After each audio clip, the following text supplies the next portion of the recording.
Ai hộp kìa, cả cây gì.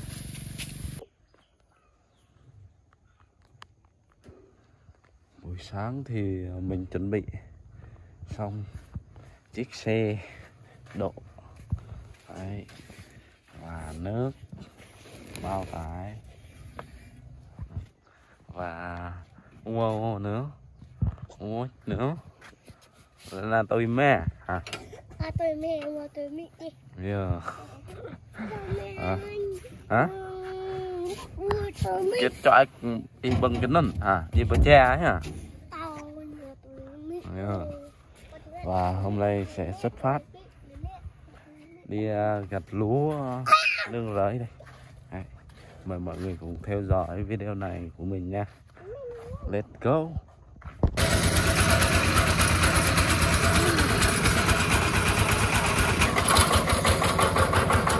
Yeah.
Xin chào cả nhà nhé.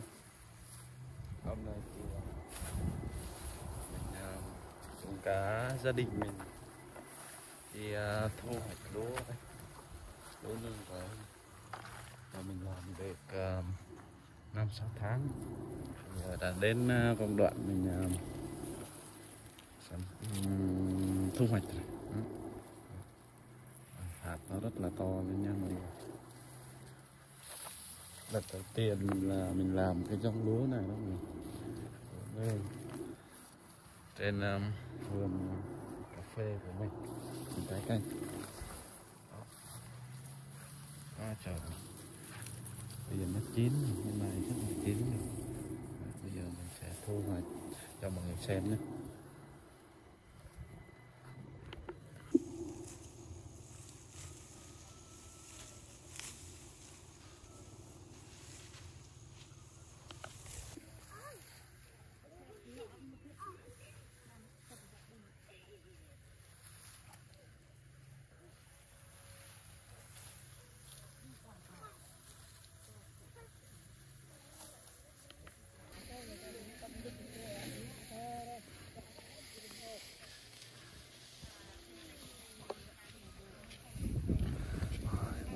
Sắp xong rồi nha mọi người. Và chắc qua rồi không? Rồi.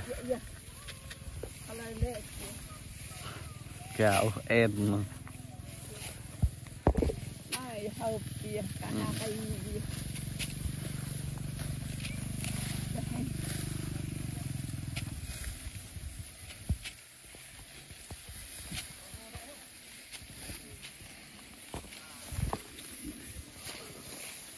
Lăng lại xạ nhá. Quay đã rót cả rót chè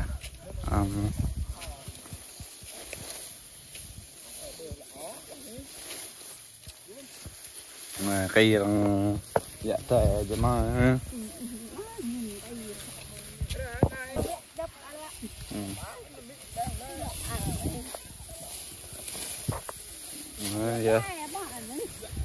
dạ tè nè, dạ tè tre cây răng ta ha cây rót về này nó này là dạng keo vậy. Đấy, hôm nay thu hoạch lúa đây. Dạng keo nè.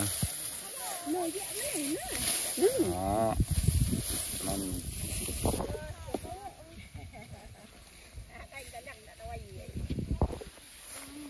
Nè, giới thiệu ấy, quay nó gì, buộc chè gì lên nó. Giới thiệu long po ấy, kệ lá, kệ lạc ơi, rồi nó bé tụ tè mà.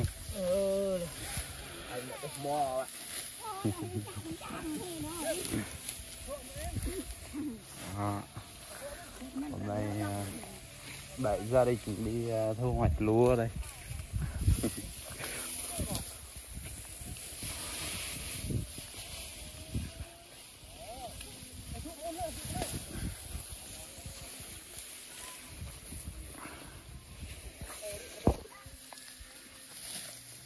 Hello.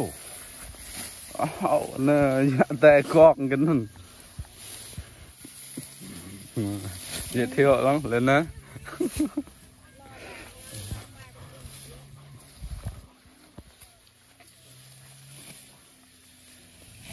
Dạ tay nè. Bữa thon tay cái nó thằng eo.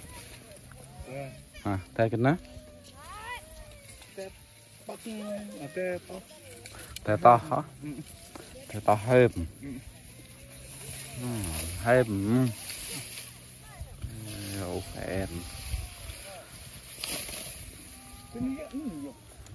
nó thêm nó đang đeo tè to thêm nhá, tè băng tè to. Đấy, tên gọi của giống lúa này là to hay đó, tè băng tè to. Đại gia đình hôm nay sẽ hoàn thành cái công đoạn hôm nay nhé. Cắt xong rồi tuốt bằng mái.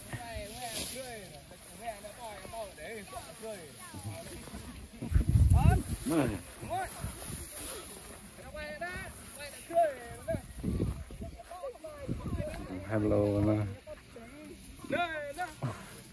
Nó không biết. Vừa cười vừa tệ là mà một tôm mệt.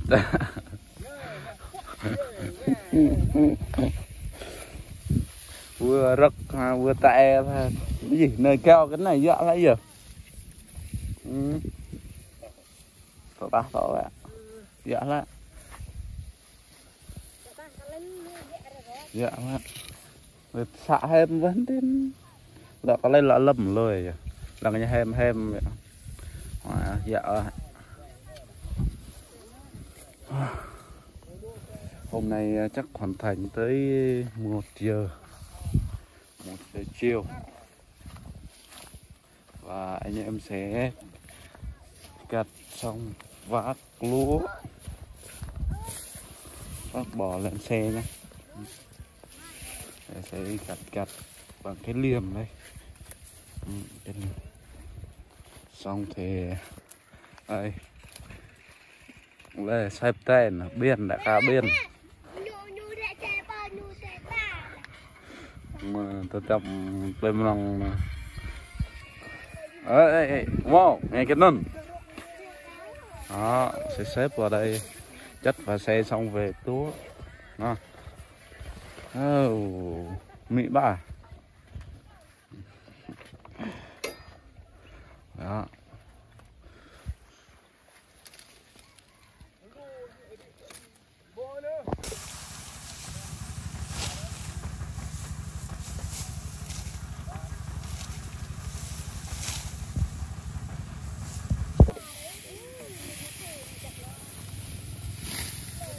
Đi tôi chỉ vậy à.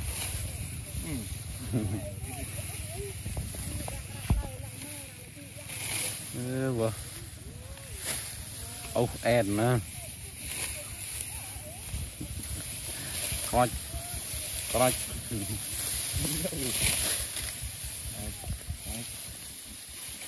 Cắt lú sắp xong rồi.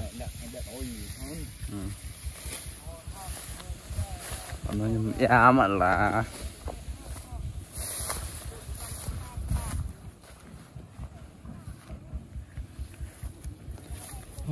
hấp à.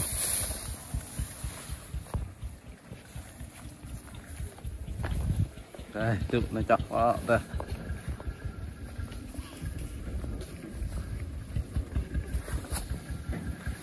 Có thừa răng này tụ.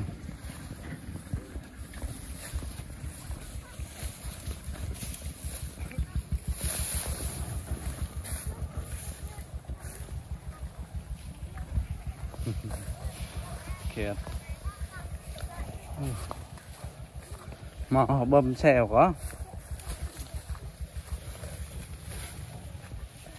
với vẫn thùm na hay là